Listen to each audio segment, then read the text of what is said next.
Bien, chicos, continuamos por aquí, miren. Escuchen por acá ahora. Hemos mencionado hasta el momento que la historia es una ciencia social que estudia al hombre que vive en sociedad, ¿no? Estudia los acontecimientos más trascendentales, más importantes que ha cambiado la vida del hombre. También hemos dicho que el objetivo del estudio del pasado es conocer, comprender mejor nuestro presente y de esa manera proyectarnos hacia un futuro mucho mejor, ¿no es así? Ahora, también hemos mencionado que la historia necesita fuentes de tipo oral, escrita, audiovisual y materiales, que también se les llama monumentales, para poder tener toda la información y darnos a conocer los hechos que han sucedido. Pues bien, aparte de ello, y la clase empecé con esto, ¿no? Durante la presentación yo inicié con el hecho de que todos hacemos historia, todos los días hacemos historia y que la historia está en todos los campos del saber. El científico que inventa la cura para algo está haciendo historia, el matemático que inventa una nueva fórmula, el economista que encuentra la solución a una crisis, el filósofo que empieza a pensar, a analizar acerca de la conducta del comportamiento humano, todos ellos están haciendo historia.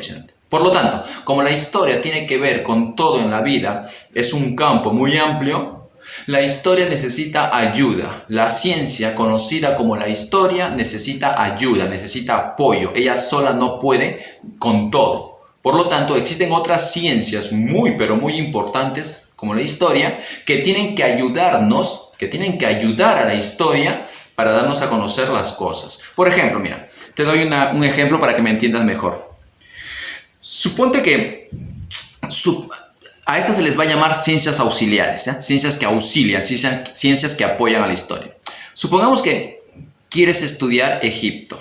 Suponte que quieres hacer un día, estás de vacaciones en tu trabajo y quieres hacer un viaje de turismo y te vas a Egipto, quieres visitar esa antigua civilización llamada egipcia. Entonces, ¿qué pasa? Tú tomas lo primero que tienes que hacer acá, ¿qué cosa es? Número uno, lo primero que tienes que hacer es localizar Egipto. ¿Dónde queda, sí o no? Pero eso es fácil, pues agarro mi libro de historia y ahí dice. Sí, pues, pero para que el libro de historia te pueda dar la ubicación de dónde se encontró Egipto, hay una ciencia que debió ayudarle a la historia, es decir, una ciencia que le sopló a la historia. ¡Historia! Egipto se encuentra en el continente de África. Sí, en la parte norte, en las costas del Mediterráneo. Hay una ciencia que debió darle esa información a la historia. Y de esa manera la historia... Chévere. Muy bien, mira, hijo. Sucede que Egipto se encuentra en el África. Se encuentra en la... ¿Entiendes o no? Alguien debió darles información. ¿Tú sabes cuál es la ciencia que se encarga de estudiar la ubicación? Que se encarga de estudiar los ríos, los lagos, el clima, que se encarga de estudiar los continentes. ¿Cómo se llama la? Geografía. ¿No es así? La geografía. Por lo tanto, la geografía, ¿qué cosa es? La geografía es aquí lo pongo, mira. La geografía es una ciencia. Es una ciencia auxiliar de la historia, ¿ok? Una ciencia que ayuda a auxiliar de la historia, una ciencia que te va a ayudar para que puedas conocer acerca de dónde está Egipto. Ya nos lo ayudó la geografía. Ahora, ya sabes dónde está y tú como turista tomas tu avión y te vas hasta el África y llegas a Egipto. Una vez que llegas a Egipto, ¿no es así? Con tu sombrero, porque sabes que hace mucho calor, ya te han dicho que hace mucho calor, con tu trajecito, tus lentes oscuros y con tu cámara ahí de fotógrafo profesional, llevándola en el cuello, colgando de tu cámara. ¿Qué es lo primero que quieres visitar cuando llegas a Egipto? Muy bien. Lo que más se conoce de Egipto, las pirámides. Entonces, ¿qué haces? Te vas, tomas un carro, no, nada que, moto, no existen mototaxis allá. Entonces, ¿ya? ¿No? Te vas, camello, ya quizás, ¿no? Ya, tomas un camello. Entonces te vas hasta las pirámides, llegas afuera, al exterior, ¿no? Las pirámides y ¡wow! Te sorprendes, ¡qué maravilloso, qué grande! Oye, ¿quién lo construyó? ¿Cómo lo hicieron? Mira, ¿qué haces? ¿Agarras tu libro de historia? Bien, pues resulta que tiene que haber una ciencia que ayude a la historia para dar a conocer acerca de esa construcción. Esa ciencia se conoce como la arqueología, mira. La arqueología. La arqueología es aquella ciencia que se encarga de estudiar las construcciones antiguas. Por ejemplo, el arqueólogo es el que se encarga de estudiar Machu Picchu, el que se encarga de estudiar la ciudadela de Chan Chan, el que se encarga de estudiar el Coliseo romano, la muralla china y toda aquella construcción de la antigüedad. El arqueólogo es el que le da la primera vista. Por lo tanto, ¿quieres conocer más sobre las pirámides? La arqueología es la que te tiene que contestar de qué material está hecho, cuál es su tamaño, qué simboliza, ¿no? ¿Para qué fue construido? Etcétera. ¿Por qué en ese lugar? ¿Por qué en esa posición la pirámide? Todo lo que se te ocurra acerca de la construcción, la arqueología tiene que responder. Es decir, el arqueólogo debe haber estudiado a ello. Y esa información se lo pasa a la historia y la historia junta todo y nos da a conocer. Ahora, imagínate que ingresas, ¿no? Encuentras uno de los ingresos y al ingresar a la pirámide, ¿no es así? Prendes tu linterna y estás viendo. Y de repente, ¡oh!, te sorprendes porque encuentras que en las paredes internas de las pirámides hay dibujitos. Hay dibujitos. El sol, una serpiente, un ave. ¡Ah! ¿Qué cosa es eso? Ese es un tipo de escritura egipcia. Se llama la escritura jeroglífica. La escritura de los antiguos egipcios. Y profesor, ¿y yo puedo saber qué cosa dicen toda esa escritura? Por supuesto que se puede saber porque existe una disciplina, ya no una ciencia. Una ciencia es más amplia, una disciplina lo que estudia es algo menor, algo más pequeño. Pues resulta que la historia tiene ciencias que le ayudan, pero también tiene disciplinas auxiliares, ¿ya? Disciplinas que la van a ayudar. Entre todas las disciplinas tenemos, por ejemplo, la paleografía. Paleo, antiguo, grafía, líneas, escritura. Es decir, la paleografía estudia las escrituras antiguas. El paleógrafo, la persona especialista en paleografía, ¿ya? El paleógrafo es el que te va a descifrar, te va a interpretar las escrituras antiguas. ¿Sí? Ah, ya, profesor. Entonces, hace un momento usted habló acerca de una escritura, la escritura cuneiforme, que tenía forma de cuña. Ya, el paleógrafo es el encargado de estudiar la escritura antigua, pues. Entonces, así existe una gran cantidad de diferentes ciencias que van a ayudar, pues. Por ejemplo, la geografía te ayuda a las características de los ríos, de las montañas, del clima, de los continentes, ¿sí o no? La arqueología te estudia, te ayuda con respecto a las construcciones. La antropología estudia al hombre, pero desde un punto de vista cultural, es decir, cuáles son sus costumbres. El antropólogo es el que se encarga de estudiar las costumbres del ser humano. Por ejemplo, algunos grupos humanos, algunas personas de ciertos lugares tienen costumbres diferentes a otros. Por ejemplo, sencillo, con esto te explico, mira. Tiempo atrás, hace unos 20, 30, 40, 50 años atrás, empezaron a llegar desde nuestra sierra peruana gran cantidad de peruanos hacia la costa. Eso se llama migración. Los hombres de la sierra, ¿no?, de los Andes, los hombres llegaron hacia la costa y se pusieron a vivir en Lima. Y de ahí descendemos la mayoría, ¿no? Por ejemplo, yo, ¿no? Mis padres vienen de la sierra. Entonces empezamos a llegar hacia la costa. ¿Ok?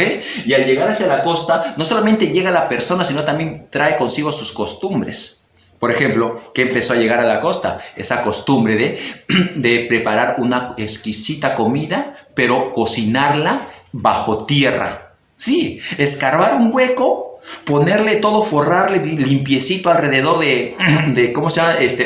Hojas de plátano, ¿no? Bolsas, ponías piedra caliente, pones la carne, la papa, lo tapas, todo lo envuelves y lo entierras y lo dejas unas horas ahí.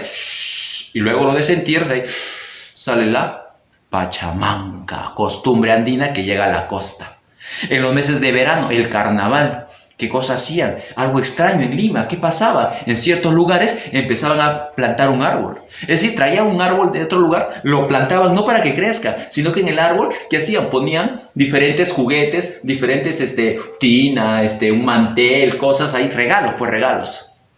Y en una festividad las personas ahí bailando y con su hacha, ¡pum!, ¡pum!, intentando romper. No pude. El siguiente. Seguía bailando, se acercaba y ¡pum! ¡Pum! A romper. La yunzada se le llama.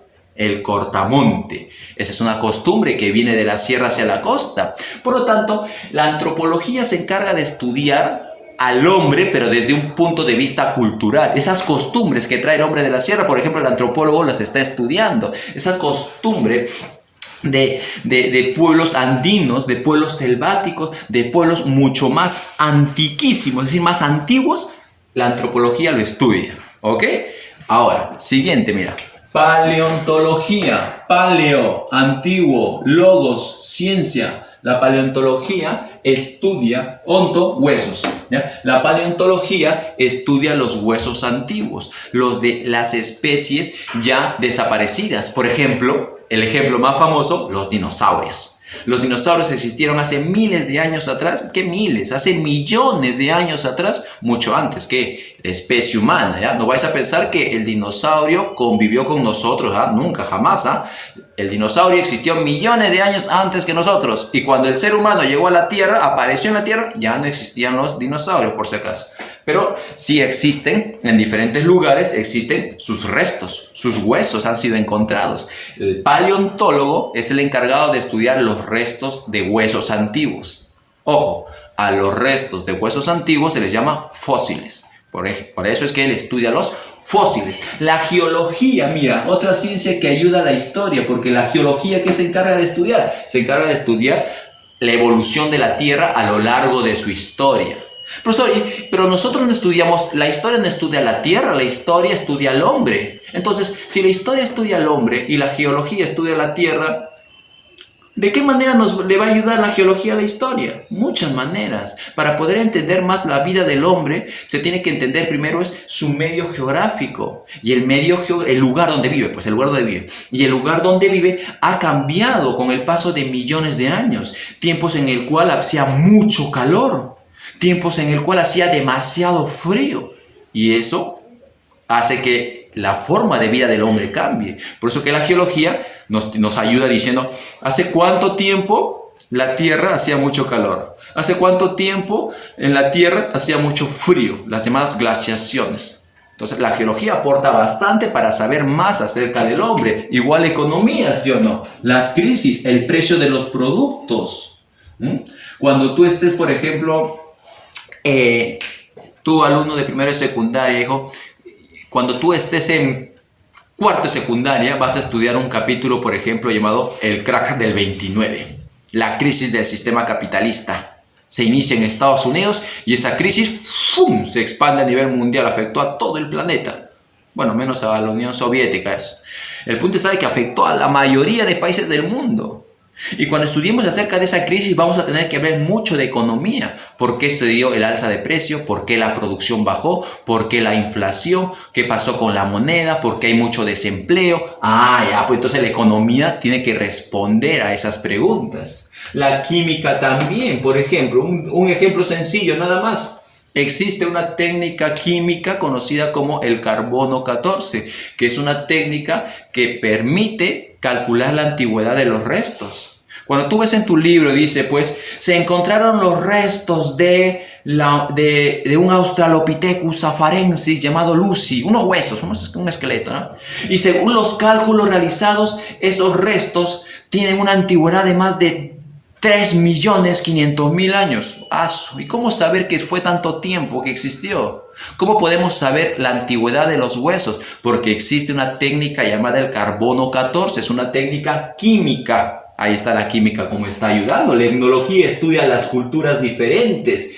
Por lo tanto, tenemos muchas ciencias auxiliares, pero también tenemos disciplinas que ayudan. La paleografía es una de ellas. La cronología se encarga de estudiar el tiempo, en qué tiempo sucedió los hechos, ¿ok? Ahora, aparte de ello, también tenemos otras, mira, numismática, epigrafía, heráldica y estratigrafía. Y así podemos enumerar una serie de disciplinas más. La numismática es una disciplina científica que se encarga de estudiar las monedas antiguas. las monedas de colección que hay, para ver de qué material estaban hechas las monedas en esos tiempos, cuál era su función, qué valor tenían, de qué dimensiones lo hacían, quiénes podían manipular las monedas, ¿era para todo el pueblo o solo para los gobernantes? ¿Se podía adquirir muchos productos o no? ¿Era de material resistente? Entonces, la numismática se encarga de estudiar los diferentes tipos de moneda. Y eso nos da a conocer un poco más acerca de la historia de ese pueblo que se está estudiando. Igual, la epigrafía estudia las inscripciones, algo parecido a escrituras, pero hecho en las paredes.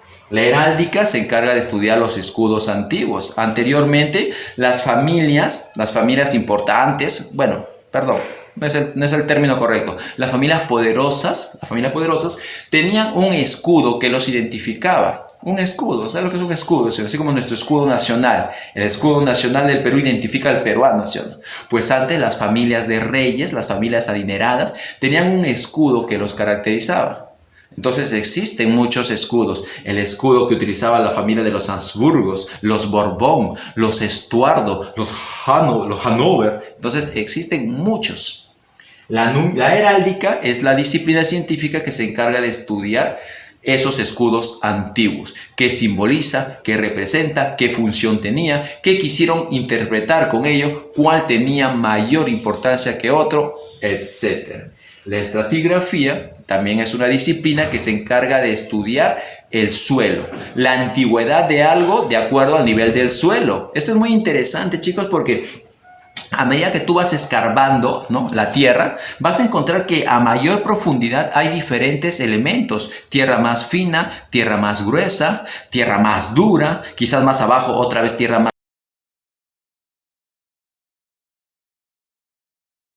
más fina. Entonces, las diferentes capas de la tierra permiten ayudar para saber cómo era el relieve de esos tiempos en el cual se desarrollaba alguna especie. Entonces, la estratigrafía te estudia eso, las diferentes capas o niveles de la tierra. ¿Ok? Listo, hasta ahí entonces.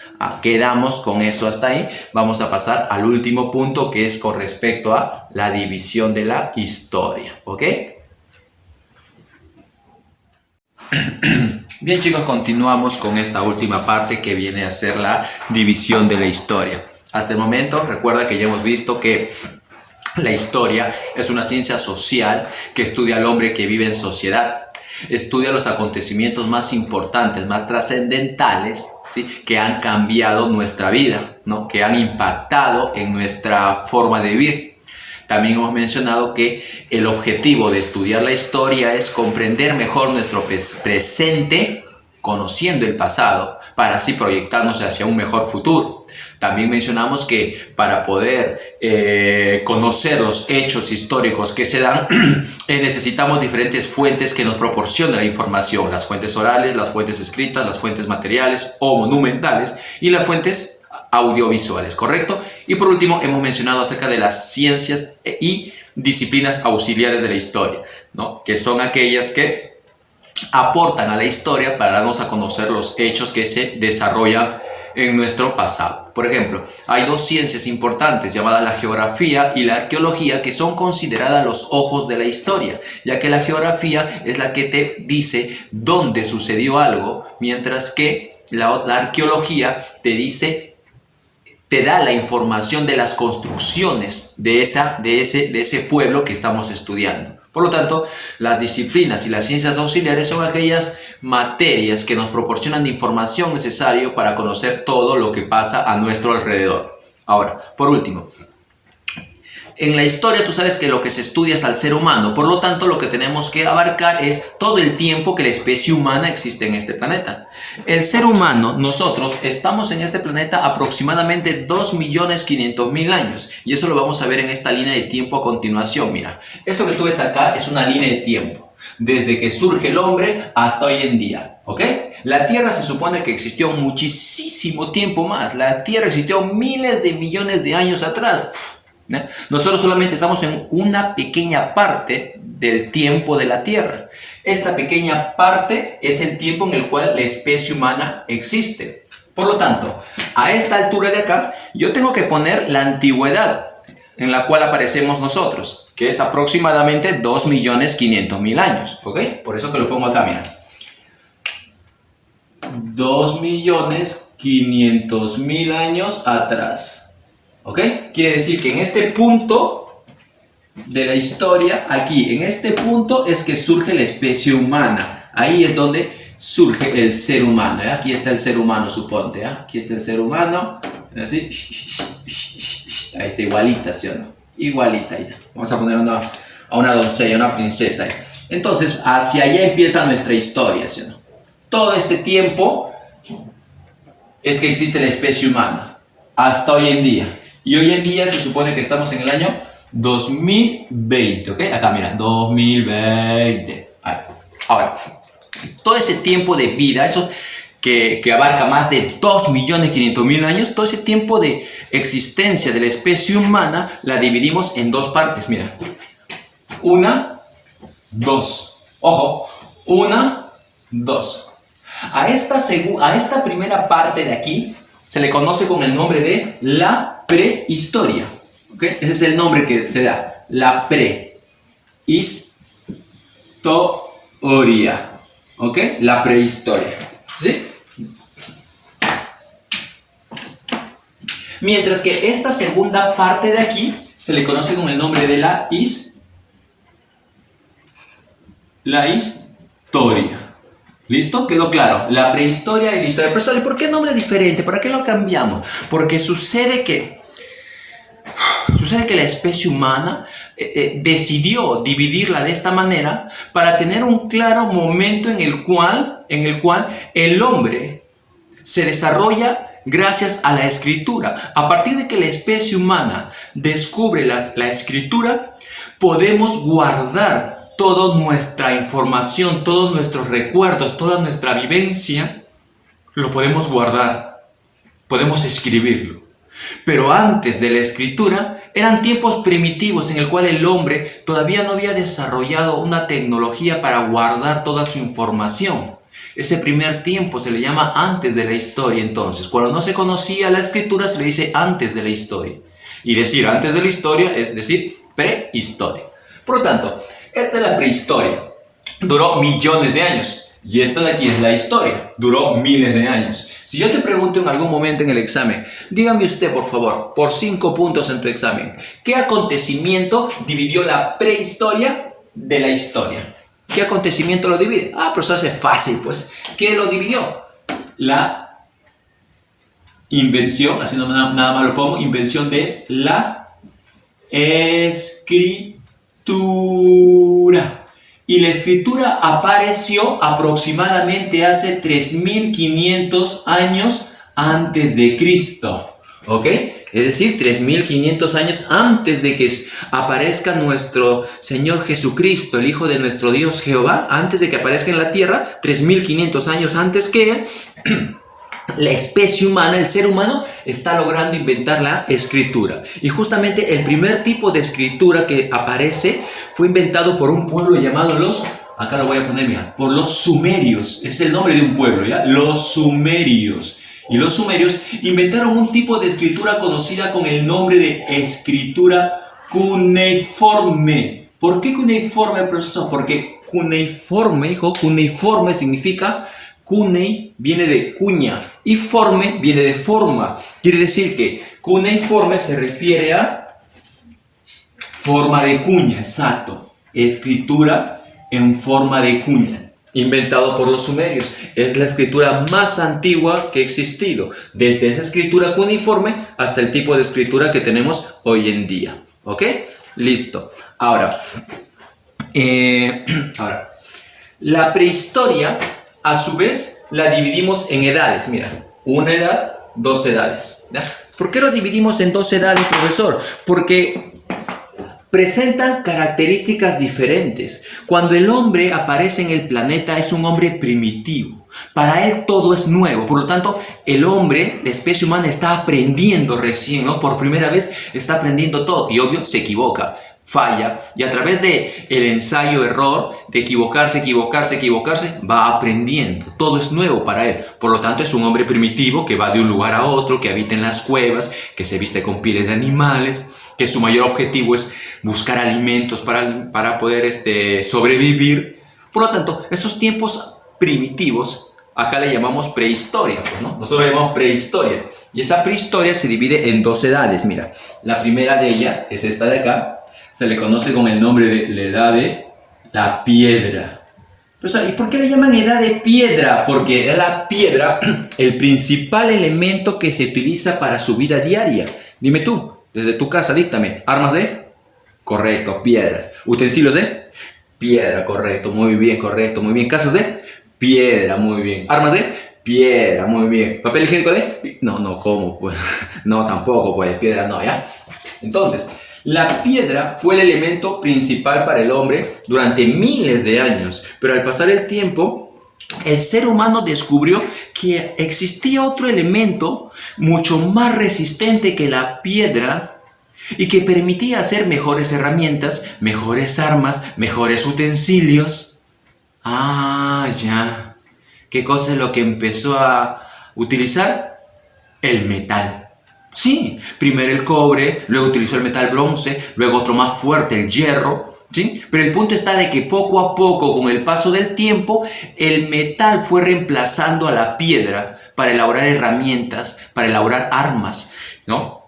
Armaduras, cascos, la armadura, espadas, cuchillos, ¿no? Todo de piedra. Entonces, aparece la siguiente edad de la prehistoria. La edad de... Casi me confundo. La edad de los... Acá, borramos. La edad de los metales. ¿Ok? La edad de los metales. Listo, ahí está entonces. Por lo tanto, sencillo, mira hijo. La edad de piedra, ¿en qué se divide? En edad de piedra... Perdón, la prehistoria, ¿en qué se divide? En edad de piedra y en edad de los metales. Cada uno de ellos dura miles de años. ¿Y por qué? ¿Por qué los metales reemplazaron a la piedra? Porque era mucho más resistente. ¿Qué metales se utilizó durante la prehistoria? Cobre, bronce y hierro. ¿Cuál de las 2 edades fue la primera? La edad de piedra, ¿sí o no? ¿En qué edad de la prehistoria surge la especie humana? Obvio, pues, si surge acá, quiere decir que está surgiendo durante la edad de piedra. Listo. Más adelante, con el transcurso de los siguientes temas, vamos a ir elaborando, vamos a ir construyendo las características del hombre durante estas edades. Vamos a mencionar qué actividades practicaba, cómo eran sus herramientas, cómo evolucionó el hombre. Tenemos que ver también cómo eran sus construcciones y cómo era la naturaleza, el medio en el cual vivía. Pero eso lo vamos a ver posteriormente. Ahorita solamente estamos haciendo la división, ¿ok?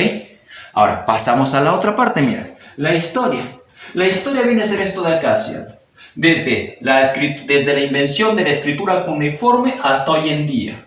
Y todo este tiempo se divide en, mira, 1, 2, 3, 4. Se divide en 4 edades. La primera de todas esas edades se llama la edad antigua. ¿Sí? Es la más extensa de todas de las 4 edades. Luego de ella viene la edad media. Luego viene la edad moderna, ¿sí? Y por último viene la edad contemporánea, que es la edad en la cual nos encontramos, ¿sí? La edad antigua, que es la primera edad de la historia, es el tiempo en el cual se desarrollaron los primeros pueblos, las primeras culturas de la humanidad. Es ahí donde vamos a estudiar a grandes pueblos como Egipto y sus famosas pirámides. Vamos a estudiar a China y su gran muralla. Vamos a estudiar a la India y sus grandes creencias religiosas, el budismo, el brahmaísmo, el hinduismo, sus religiones. Vamos a estudiar a los mejores comerciantes de la antigüedad, fenicios. Vamos a estudiar a aquel pueblo que le tenemos que agradecer que nos dieron al Dios Jehová y crearon la Biblia, hebrea, exacto, hebrea. Vamos a tener que estudiar a la fascinante cultura griega. ¿Por qué te digo fascinante la cultura griega? Porque los griegos en verdad, los griegos aportaron, dieron inventos en todas las disciplinas científicas de la época. Los griegos desarrollaron la escultura, la arquitectura, la matemática, la filosofía, la literatura, la ciencia, ya te dije arquitectura, la oratoria, la medicina, una gran variedad de disciplinas lo van a desarrollar. Por eso que es fascinante cultura griega, y también vamos a ver a los romanos, el gran imperio de los Césares. Todas esas culturas abarcan la primera edad de la historia, que se llama la Edad Antigua. Por lo tanto, la Edad Antigua se inicia, mira cuándo se inicia la Edad Antigua, acá se inicia, ¿sí o no? Se inicia 3500 años antes de Cristo, cuando inventan la escritura. ¿Cuándo finaliza? Miles de años después. Mira, la Edad Antigua finaliza en este año, en el año 476 después de Cristo. Ojo, después de Cristo. ¿Con qué acontecimiento? ¿Qué es lo que sucedió ese año? Ese año llegó a su fin del imperio, fin del llamado Imperio Romano. Pero vamos a aclarar algo aquí. Fin del Imperio Romano de Occidente. Fin del Imperio Romano de Occidente. ¿Por qué lo aclaramos? Porque va a existir un Imperio Romano de Oriente también. Aquí lo que llega a su fin es la parte occidental. Cuando el Imperio Romano de Occidente llega a su fin debido a una gran invasión de muchos pueblos, lo que sucede es que durante la Edad Antigua existió un inmenso imperio llamado el Imperio Romano, y ese inmenso imperio romano que abarcó territorio de 3 continentes salió dividiéndose en 2. En el año 395 el emperador Teodosio divide el imperio entre sus 2 hijos, y de esa manera aparece un Imperio Romano de Occidente y un Imperio Romano de Oriente. El Imperio Romano de Occidente llega a su fin en el año 476, cuando una gran cantidad de pueblos extranjeros, que los romanos llamaban bárbaros, los van a invadir. El pueblo de los visigodos, los ostrogodos, los sajones, los anglos, los vándalos, todos se abalanzaron sobre el Imperio Romano de Occidente y ¡pum!, lo destruyeron. Eso está sucediendo para los años 476, termina la Edad Antigua. Por lo tanto, cuando llega a su fin la Edad Antigua, se da inicio a la Edad Media, una edad en la cual vamos a estudiar, vas a ver que se van a desarrollar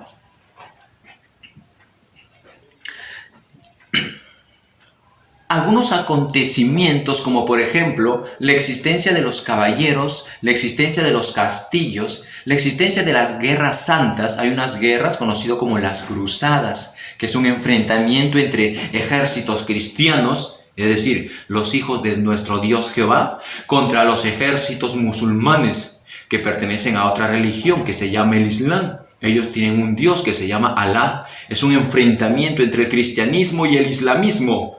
Durante la Edad Media, miles de muertos, obvio. La guerra duró más de 200 años. 8 grandes guerras que se les llama las cruzadas. Vamos a ver durante la Edad Media. También durante la Edad Media vamos a tener que estudiar esa terrible peste o epidemia que se dio, ¿te acuerdas? La guerra de los 100 años, etcétera. Muchos otros acontecimientos, como por ejemplo también los viajes de descubrimiento. Cristóbal Colón, ¿has escuchado? Pues bien, por ahí se está dando, ¿ok?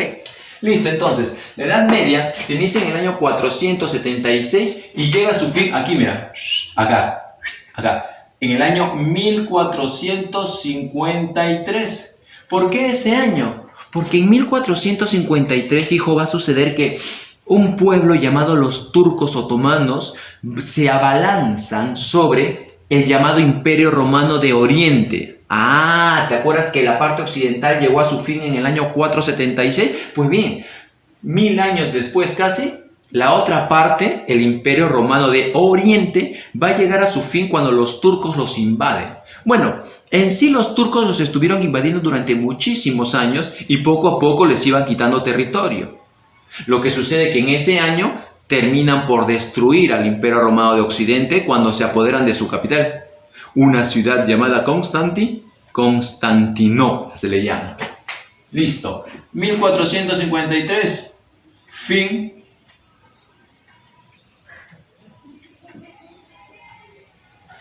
fin del imperio, y lo ponemos, mira, fin del imperio romano de Oriente. La otra parte, ¿ve? Fin del Imperio Romano de Oriente. Y con eso se cierra la Edad Media. Con ese acontecimiento llega a su fin la Edad Media, ¿ok? Ahora, si tú me dices, profesor, pero yo estoy revisando mi libro y en mi libro dice que en 1453 llega a su fin el Imperio Bizantino. No dice Imperio Romano de Oriente, dice Imperio Bizantino. Ah, ya. Lo que sucede, hijo, es que el otro nombre que recibe el Imperio Romano de Oriente es Imperio Bizantino. Es el mismo, sino que lleva otro nombre. Pero ¿sabes por qué le ponen otro nombre? Más no, nos hacen problema a nosotros. Mejor un solo nombre y así me acuerdo un nombre. A ver, vayamos por partes. Lo que sucede es que el Imperio Romano de Oriente tiene una capital, es decir, una ciudad que es su centro político. ¿Sí? Hace un ratito te lo dije, Constantinopla. Pero sucede que esa ciudad de Constantinopla fue construida sobre las ruinas de una antigua ciudad griega. Es decir, antes en ese lugar había otra ciudad, una ciudad llamada Bizancio. ¿Ok? Bizancio. Por eso que a los romanos de Oriente también se llama bizantinos, porque su capital fue construida sobre Bizancio. Entonces, Imperio Bizantino o Imperio Romano de Oriente se les va a llamar. ¿Ok? Una vez que cae el Imperio Bizantino o Imperio Romano de Oriente en 1453 ante los turcos otomanos, se está iniciando, ¿qué cosa? La Edad Moderna. Ah, y acá ya es otra cosa ya. Acá es otra cosa porque en la Edad Moderna ya aparecieron las armas de fuego. Las armas de fuego aparecen a fines de la Edad Media en una guerra llamada la Guerra de los 100 años. Y a lo largo de toda la Edad Moderna ya existen las armas de fuego, por lo tanto los cañones, los, ¿cómo se llama? El rifle, ¿no? Los diferentes tipos que existen, rifle, mosquete, arcabuz, llevan diferentes nombres. Aparecen las armas de pólvora y de esa manera las guerras se hacen más sangrientas. Y también tiene que cambiar las estrategias de guerras, ¿cierto? Ya no vas a luchar con palos, con piedras como en la prehistoria. Ya no vas a luchar como durante la Edad Antigua y Media que se luchaba a espada, ¿no? O si no, arqueros y flecha. No, pues ya no te resulta. Porque ¿qué pasa si durante la Edad Media tú vas con tu ejército compuesto por arqueros, compuesto por hombres a caballo, y al frente te viene un ejército con cañones y armas de fuego? Obviamente te va a masacrar, ¿sí? ¿No? Cambian entonces las estrategias de guerra durante la Edad Moderna, ¿ok? Si te das cuenta, la Edad Moderna es el tiempo en el cual se desarrolla desde 1453 hasta aquí, mira, hasta el año 1789. Ese es el año que se toma como referencia. ¿Qué sucedió en ese año? Sucede que en ese año se da inicio a uno de los acontecimientos más importantes de toda la historia universal. Por primera vez en la historia, ese año, 1789, por primera vez en la historia, un pueblo se atreve a levantarse contra la explotación de su propio rey. Un pueblo le dice, no, basta, hasta aquí nada más. El 14 de julio de 1789, la ciudad de París arde en llamas, porque el pueblo se está levantando contra los abusos de su rey Luis XVI Borbón. ¿Qué cosa se está iniciando? Vamos a poner acá. La Revolución Francesa. 10 años de enfrentamientos al interior de Francia, producto de los abusos de su rey. Va a ser un gran ejemplo para que en otros reinos también el pueblo decida levantarse en armas. Esta revolución va a ser un gran ejemplo de inspiración para que en América empiece la independencia, ¿no? Cuando se independiza Argentina, Bolivia, se independiza Perú, Chile, ¿no? La libertad, ¿has escuchado? ¿No? San Martín, Simón Bolívar, ya. Toda esa gente, cuando empieza a luchar por la independencia de América, se ven influenciados por los franceses. Porque acá en América decimos, si ellos pudieron, ¿por qué nosotros no? Y de esa manera, también pues buscamos nuestra independencia. Si ellos protestaron contra la explotación de su rey, nosotros podemos proclamar nuestra libertad. nos influenció entonces, ¿ya? Nos contagió. Listo, entonces chicos, para poder terminar, vemos entonces que el tiempo de vida del hombre se divide en prehistoria e historia. La prehistoria es mucho más extensa que la historia. La prehistoria se divide en edad de piedra y en edad de los metales. La prehistoria tiene un personaje que es considerado el padre de la prehistoria. ¿Por qué, profesora, Jacobo de Pertés se le considera el padre de la prehistoria? Por la sencilla razón de que Jacobo de Pertés, en una obra que escribió llamada Antigüedades Célticas Antidiluvianas, él va a proponer en qué momento el hombre apareció en el planeta. Él fue el que hizo el gran estudio para proponer la fecha de inicio de la especie humana. Entonces, él es considerado el padre de la prehistoria, ¿ok? Jacobo de Pertés. Profesor, ¿y la historia también tiene su padre en la historia? Sí, un griego llamado Herodoto, ¿ok? Para poder terminar, entonces, completamos esto, mira. ¿Cuál es la etapa más extensa de todas? ¿La prehistoria o la historia? Obvio que la prehistoria, muy bien. Es la que duró más tiempo. La prehistoria. Muy bien, uno. Segundo, el padre de la prehistoria, te lo acabo de decir, un personaje llamado Jacobo de Pertés. Listo, Jacobo de Pertés. Metal. El metal reemplazó a la piedra. Sí, acá está. El metal reemplazó a la piedra. ¿Por qué? Mira, y eso es pregunta de examen de admisión, chicos, ¿sabes? Para que veas, mira, tú en primer año estás contestando una pregunta de examen de admisión de San Marcos, que hacía referencia a eso. ¿Por qué el metal reemplazó a la piedra? Y tú ya sabes por qué. ¿Por qué? Porque la piedra, porque el metal era más que resistente, ¿no? Por su resistencia, ¿no es así? Era más resistente. Y por último, el padre de la historia, ¿quién viene a ser? Viene a ser un griego llamado Herodoto se le llama. Listo, chicos, hasta ahí entonces. Ahora pues lo que vas a hacer es resolver la ficha que te estamos dejando con toda la información que te hemos dado hoy, que te hemos explicado. Vas a resolver la siguiente ficha y vas a tener un tiempo de un par de horas para enviarlo. Ojo, lo tienes que enviar hoy día en el horario que te estoy diciendo, porque si no después ya no se te acepta y no vas a tener tu calificación. Así que chicos, espero que hasta esto tú me hayas atendido, me hayas entendido y me hayas retenido la información en tu cabecita. De aquí hasta el siguiente tema que podamos desarrollar. Ahí quedamos, chicos, nos vemos.